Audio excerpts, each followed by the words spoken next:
Gonzalo, ¿Qué haces, Luis? ¿cómo estás? ¿Cómo andás? ¿Bien? ¿Hace mucho que vivís por acá? No, un poquito, 3 meses. Estoy bien, 3 meses en el barrio. ¿Altos cómo es? Altos del Pilar. Altos del Pilar. Sí, Barrio sí. nuevo. Es un barrio nuevo, sí. Creo que antes se llamaba Altos Independencia. Bueno, lo dividieron, digamos, de Parera para 14 de julio creo que es Altos del Pinar, es que es donde estamos impresionante nosotros. esta zona cómo se ha... Esto, Bueno, en realidad la ciudad se ha extendido, ¿no? Pero esto ha tenido una explosión, toda esta zona, esto ¿no? es muchísimo lo que ha crecido. Bueno, ¿y por qué te metiste a estudiar economía? Mirá, me metí a estudiar, yo hasta en tercer año de secundaria lo único que quería hacer era ser profesor de educación física. Yo hice mucho deporte en mi vida, en ese entonces hacía natación a nivel competitivo, ¿Sí? en Olimpo, y yo quería ser profesor de educación física. Me agarró mi viejo y me dijo, mira, está bueno, pero vas a tener algunas complicaciones. Entonces como que ahí se me cayó las ganas, y en quinto año tuve una materia que era economía política. Me gustó. ¿En qué escuela? En el Pedro Goyena yo fui. Me gustó esa materia. Yo sabía un par de cosas, que me quería quedar en Bahía Blanca. Mis hermanas se habían ido a Buenos Aires a estudiar. Yo me quería quedar acá y fui más por descarte. Las matemáticas no me gustaban, ingenierías no quería, contador no sé por qué no quería. Y cuando tuve esa materia me gustó, hablé con la profesora, le dije, ¿qué diferencia entre un economista y un contador? Me dijo, miles. Y bueno, elegí economía. La tenía cerca a la universidad, de donde yo estaba en su momento, así que ahí donde... Es una ciencia social. Claramente es una ciencia social. Por lo tanto, si no está el hombre en el medio, Sí. por más que me diga número, estadística, 2,4, 3,8, si no pones al hombre ahí... Tenemos que tenerlo bien claro, porque uno habla de finanzas, habla de evaluación de proyectos, habla de estadística, econometría, mucho número. Atrás hay familias, hay gente. La economía forma parte de la ciencia social, no se discute, no es una ciencia exacta jamás. Todos los hechos económicos, recesiones, crisis, nunca se repiten por los mismos hechos. Es decir, podemos tener cuestiones de recesiones en Argentina, que ya lo sabemos, pero no son por los mismos hechos, porque cambian. Sí, sí. Bueno, por eso yo decía, primera definición, ciencia social, no cabe la menor duda. Si no ponemos ahí al ser humano, al hombre, la mujer, no entendemos nada o tenemos una visión absolutamente equivocada. Totalmente. Por eso cuando muchos dicen, se repite como loro, un concepto que no sé si termina siendo analizado. No, la política va por un lado y la economía va por el otro. No, siempre digo desde mi ignorancia, por una simple conceptualización de la idea. Si a la política y a la economía como ciencias sociales no le pones al hombre, a la mujer ahí en el medio, es así. Entonces establecer esa diferencia no tiene sentido. Bueno, y siempre hay inconvenientes, digamos, sobre todo en lo que es la gestión pública, donde uno dice, no, ¿por qué no le presta la atención al economista, que es el técnico? Claramente uno estudia, hay cuestiones sociales por todos lados, pero también es un técnico, analiza datos, y en función del análisis toma decisiones. En la política o en el sector público, la economía no va sola, está vinculada siempre con la política. Y fíjate que en Argentina, por lo menos lo que conocemos es que las decisiones las toma el político, es decir, está muy cargada de decisiones políticas, subjetivas, digamos, por más que uno diga hay que achicar el Estado, que siempre uno habla de estas cuestiones, y achicar el Estado significa que mucha gente, en general, porque la gran carga que tiene el Estado es tener un sector público con mucha gente, digamos, el sector público, empleo público y jubilados muy grande. ¿Cómo hacemos si el economista diría, bueno, hay que chequear al Estado? ¿Cómo? Y un 30%. ¿Y de dónde sacás? ¿De dónde recortás? Seguro que hay un montón de cosas para recortar, pequeñas pero útiles, pero después la gente, si vos lo recortás, por eso el político dice, imposible, tengo una restricción muy grande para poder tomar esa decisión. Bueno, está bien. Y entonces llegamos a este punto. ¿Y cómo hacemos para transitar por un camino en donde se contemplen las dos visiones? Nada fácil, nada sencillo, porque tampoco puede venir un tipo económico, desde el punto de vista técnico, yo soy técnico y vos me tenés que hacer caso, borrar un 30% y ¿quién queda en el camino? ¿Y qué me importa? No es así tampoco. No, es imposible, porque además, sobre todo en este contexto actual, ¿no?, es tan endeble, tan frágil, que dejar mucha gente afuera es un caos social del que ya tenemos. porque si hablamos de pobreza, 40% de pobreza es una enormidad. 20 millones de personas con problemas de pobreza, 4 quizás con problemas de indigencia y de alimentación, así que hay 60% de pobreza en los menores, malnutrición, no se están educando y esas son las generaciones que en 30 años no van a estar gestionando un país. Es muy preocupante. Y vos decís, ¿cómo se resuelve, cómo se congenian estos dos perfiles? A más largo plazo. Digamos, las gestiones hoy tienen 4 años para tomar decisiones. Y arman un plan, a pesar que uno diga que no tienen un plan, el plan está. El tema es las restricciones que uno tiene, poco tiempo. 4 años es poco, sobre todo cuando venís con tantos despasajes. ¿Vos querés decir de un proceso de un gobierno? De un gobierno hablo, por eso hay que pensar en 30 años. No. Hay que armar una Argentina en 30 años. ¿Quién está dispuesto Claro. a hacerlo? ¿Qué Yo ciudadano creo, incluso? que siempre creo, capaz que eso uno no lo va a ver por la edad que tiene, pero va a llegar un momento que la propia realidad te va a llevar, digamos, a que tomes una decisión de esa naturaleza. Che, mira, vamos a sentarnos, aun cuando en muchos aspectos no estemos de acuerdo, definamos 4, 5, 10 ejes sí. en los que estés vos, estés yo, Sí. los llevemos adelante, más o menos. Yo opino eso. Con sus más y con sus menos. Yo opino lo mismo. Hay que tener, yo siempre a veces, digamos, en las entrevistas digo 5 líneas, 5 ejes, 5, claro. políticas de Estado que estén por encima del gobernante de turno. No es fácil, ¿no? No es fácil, pero uno debería decir cuáles son. Bueno, yo pienso en la educación, pienso en el sistema de salud, pienso en lo que es inversión en ciencia y tecnología, en lo que es, seguridad. Digamos, hay 4 o 5 ejes que no deberían, porque tenemos un gobierno que apuesta mucho a la educación pública y crea universidades, un presupuesto importante en inversión en ciencia y tecnología. Después tenemos que le baja el presupuesto, que cierra hospitales. Sí, le baja la categoría de ministerio a subsecretaría. Entonces, exportamos, cerramos, apoyamos la industrialización local y para apoyar eso, que es la sustitución de importaciones, no lo hacemos en 4 años, ni loco.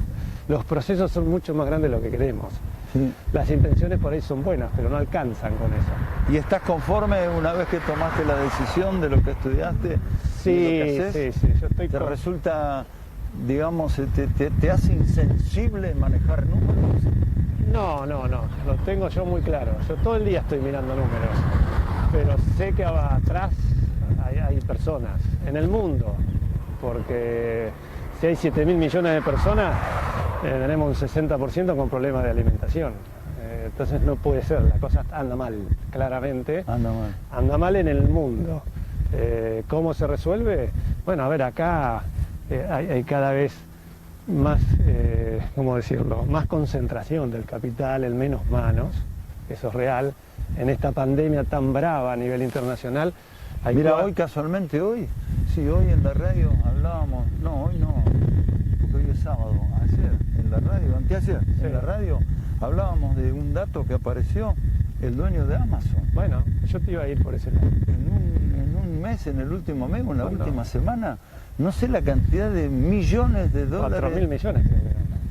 Bueno, yo te iba a hablar de eso, en estas cuestiones de pandemia, escenarios complejos a nivel internacional, incertidumbre, sabemos cuándo entramos, pero no sabemos cuándo salimos. Con todas estas variantes, con estas quiebres de empresas masivas, y con 4 ganadores, que es el sector, digamos, del comercio electrónico. Ahí lo tenés a Amazon, lo tenés a Tesla, lo tenés a Microsoft, tendrás a Alibaba con otro escala, o Mercado Libre. No, son 5 tipos en el mundo que concentraron la riqueza. Más, obviamente, debe haber algunas otras más, pero compañías como Boeing, que estaban a punto de quebrar, en Italia compañías de automóviles también por quebrar, digamos. Es el esfuerzo que han tenido que hacer los gobiernos a nivel internacional inyectando dinero es único en el mundo. Nunca ha habido en la historia desde que se llevan registros de la economía mundial, no sé cómo decirlo, tantos gobiernos que le haya dado tanto a la maquinita en el mundo, porque lo han hecho todo. No, yo te diría que no hay registros. No hay registros en tanta magnitud y arriba de 200 países son los que se están enfrentando a esta cuestión. Entonces, de verdad que muchos utilizan maquinita, otros utilizan sus reservas, utilizan lo que tienen y quienes resisten más, los que tienen más espalda financiera. A nosotros, que ya veníamos mal, y no por dos años de recesión, sino sistemáticamente venimos mal y no cuidamos nuestras finanzas, imagínate, el esfuerzo fue exorbitante. Después uno se queja o dice, o lee, 7% de déficit del Producto Bruto. No hay chance, no hay ni que quejarse, digo, porque si no, el desempleo hubiera sido el 50 y pico, las empresas habrán cerrado Si más. no le hubieran dado la maquinita. Sí, porque no hubieran inyectado no plata. tenemos ahorro genuino. Claro. Entonces, cuando no tenés ahorro genuino y estás fuera del mercado internacional con problemas con el fondo, ¿quién te presta? Si no te prestan los argentinos, que hoy lo están haciendo en cierta forma con las licitaciones, tenés que agarrar la maquinita. No es momento para no chocar el mundo, no es momento de cambiar determinados paradigmas.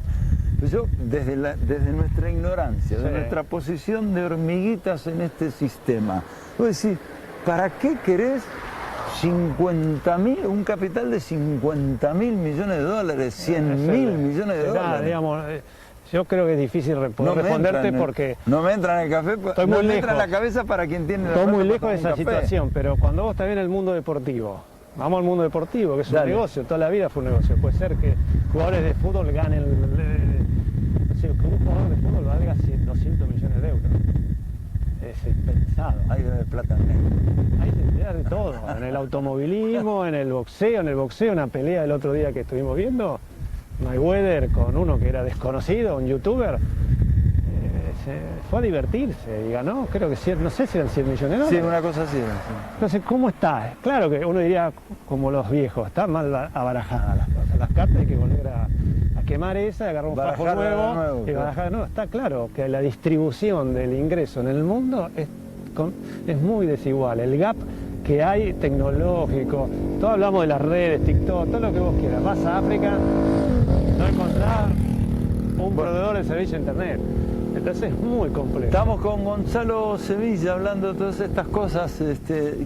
¿Cuál es tu tarea en el CREVA? ¿Jefe económico? Yo soy economista jefe, algunos me dicen director del CREVA, en realidad el CREVA tiene un consejo ejecutivo. El CREVA, que es el Centro Regional de Estudios Económicos de Bahía Blanca, Argentina, depende de la Fundación Bolsa de Comercio. Y yo este año tuvimos 30 años. La verdad que no debe haber en Argentina bolsa de comercio, quizás de cereales, que tenga un centro de estudios económicos con tanta trayectoria. Y yo estoy como economista jefe, va a ser ahora el mes que viene 4 años. Bien, estamos hablando con el señor economista jefe del CREVA, Gonzalo Sevilla. En el medio de la economía, del sistema económico, de la política económica, si no se pone al hombre, le estamos errando como a las 8. Estoy completamente de acuerdo. No es social, así que no hay que discutir esto. Listo.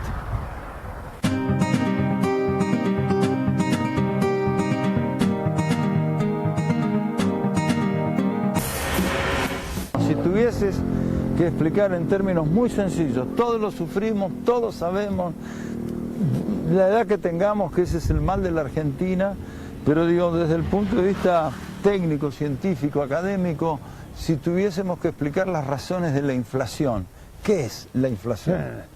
La inflación es la suba generalizada de los precios. Lo sabemos. Eso lo sabemos. ¿Por qué se produce? Se produce por varias cuestiones. A veces uno le dice, bueno, por presión en los costos o por presión en la demanda. En los costos las empresas producen y necesitan insumos para producir bienes, pero también necesitan capital y necesitan mano de obra. Entonces, si hay algún aumento en esas cuestiones que yo te mencioné... O te aumenta el gas o te aumenta la luz. No, servicios... O te aumenta la hora del trabajador. Claro, vos importás un insumo intermedio, por decir algo... ¿Y el dólar se te dispara? Sí, ya estás, listo, estás con problemas. Entonces te sale más caro comprarlo. Eso, tenés un problema en los impuestos, en el sistema tributario, tenés un impuesto nuevo, hay una presión fiscal más grande, etcétera. Todo influye, te aumenta el combustible, porque te puede aumentar el combustible, porque la generación de producirlo también, o tenés menos pozos. Entonces es por una cuestión de oferta o por una cuestión de demanda. Hay una demanda en el sentido de los consumidores. hay un exceso de demanda con respecto a la oferta, entonces empuja los precios. Si vos tenés 2 palos para vender, 2 palos para enterrar, digamos, para hacer un alambrado, y tenés 2 consumidores, perfecto. Ahora tenés 3 consumidores, no puedes satisfacer a la demanda, entonces te obliga a un aumento en los precios para satisfacer a quien tiene más. Ahora, eso es sencillo. ¿Por qué tenemos durante tantas décadas de inflación en Argentina? Es complejo hasta casi decírtelo, porque es una combinación, porque también tenés, como digo, las empresas dicen, yo al fin y al cabo trabajo para el Estado. 30, 40% de mi ganancia me doy vuelta y la transfiero al Estado. Y el Estado, ¿por los impuestos? Por los impuestos. Pero si después te dicen que algunos países que son puestos como ejemplo tienen una tasa impositiva también alta, también 50, alta. Que en muchos casos superan el 50%. Sí, en Francia es así y nadie discute. El tema que me da la sensación que cuando te das vuelta vos ves ese dinero que recaudó el Estado, lo ves distribuido en tu país. Seguros de desempleo son serios, tenés un problema. Sí, tenés mi hermana vive en Francia. Tenés un buen sistema de transporte público. Claro, eso, tenés carreteras en buen estado, digamos, las obras públicas que se hacen se llevan a cabo en el tiempo que hay que hacerlo, con los presupuestos acordados. Mi hermana vive en Francia hace 20 años. Vivió en París y ahora está en Toulouse y se ha quedado desempleada y tenía un seguro de desempleo digamos, monetario muy bueno, y además de eso te obligan a capacitarte y te daban cursos, y ella, mi hermana, eligió logística y hizo cursos de logística y después digamos, te arman todo y te ayudan a que vos estés trabajo. Y ahora está trabajando en una empresa internacional de neumáticos en Continental, ni más ni menos en la logística de los neumáticos. Necesito 2 gomas para el auto. Bueno, con eso. Y antes trabajó en Total Gas en Francia, la empresa pública. Entonces vos acá te quedás sin trabajo y como que te sueltan la mano. Entonces es muy complicado. Entonces la inflación tiene que ver... Y hay una responsabilidad empresarial, una responsabilidad del Estado. Pregunta. Hay una responsabilidad, no sé cómo decirlo, histórica por lo que nos ha pasado. Yo te diría que, a ver, uno dice, en el rol es complejo, ¿no? Poder decir, es señalar quién es. Yo opino, y quizás no es para lavarse las manos, pero yo es una combinación, porque desde el sector empresarial, si vos hablás con alguien, generalmente te digan, es el Estado ineficiente, corrupto, no que tienen, me cobra impuestos por que te cobra impuestos, que yo, pero después hay empresarios que evaden, que tienen una doble contabilidad, que ¿viste? Si pueden no pagar lo van a hacer. Hay muchísimos que no, que hacen las cosas como hay que ser, como las tienen que ser. Y si del Estado dirás, bueno, a ver, yo necesito financiarme, este no hace, lo que no invierte, el sector privado incorpora gente, lo tengo que hacer yo. A ver, y bueno, es discutible, es muy difícil, es discutible porque es verdad, cuando si hay una crisis, si hay en el sector privado que no hay inversión y encima hay crisis, ¿quién se encarga? Entonces el sector público nivela esa situación e invierte, obra pública, reactiva el empleo, todo, pero después tiene que dejar el camino a que el sector privado se reactive, incorpore, es decir, no tiene que ser uno o el otro, tienen que ser los dos. Y el Estado también tiene que crear las condiciones de negocio, de buen clima de negocio, estabilidad, proyección, buena comunicación, políticas claras. Y del claras. otro lado, a ver, me voy a poner en abogado del diablo, del otro lado también debe haber una cuota de insaciabilidad menor, ¿no? No podés quedarte con todo lo que está dando vuelta. No podés. Y digamos, decir, soy empresario, golpearte el pecho y después no pagar lo que tenés que pagar, tener gente en negro. ¿Cuántas veces uno escucha el Estado, pero tampoco, o lo que es, bueno, los famosos, los showrooms famosos, o estas cosas que uno trata de vender, que bueno, uno tiene que vivir. Cuando uno habla con ellos, dice, bueno, a ver, yo de alguna forma tengo que comer, si no te robo, ¿querés que te robe? No, bueno. Entonces hay mucho ruido, muchos filtros, muchos agujeros por todos lados, difícil de tapar. Pero ¿y por qué otros países en las mismas o casi similares condiciones que las nuestras? Uno ve acá, ustedes por ejemplo hace unas horas, un par de días, dijeron para Bahía Blanca otra vez un 4%. Sí. Y cuando otros países, qué sé yo, no entiendo un pito, ¿no? Lo que digo es que hay otros países, un 4% y se agarran la cabeza, lo tienen a lo largo de un año. Pero eso te iba a decir, Estados Unidos va a tener un 4,8 quizás, y el descalabro que se armó fue impresionante. Pero olvídate de Estados Unidos, bueno, que es el andate dueño. a Perú, andate a Chile, La andate a los pregunta es países. cómo viven esas sociedades, porque también, a ver, me voy a poner otra vez en abogado del diablo, como me digan, no, nosotros tenemos un 4% de inflación anual, sí, pero ¿y cómo vive el resto? ¿Cómo vive la mayoría de la población? Sí, colgada del pincel, una enorme diferencia en la escala social entre los que pueden y los que directamente no pueden y están andando en pata, por decirlo de alguna manera. Bueno, eso también hay que medirlo. Pero esa diferencia social existe, es muy grave en Argentina. Siempre Argentina no se la identifica con una clase media muy fuerte, muy grande, sobre la que recae todos los males, en la que se hacen cargo de todo. Una clase baja, grande, y una clase, digamos, potentosa, el segmento ABC que le dicen, muy minoritaria, pero que no importa cómo vaya la economía argentina, siempre van a estar donde están. El tema es que cada vez que tenemos una crisis de la que estamos padeciendo, la clase media es más chica.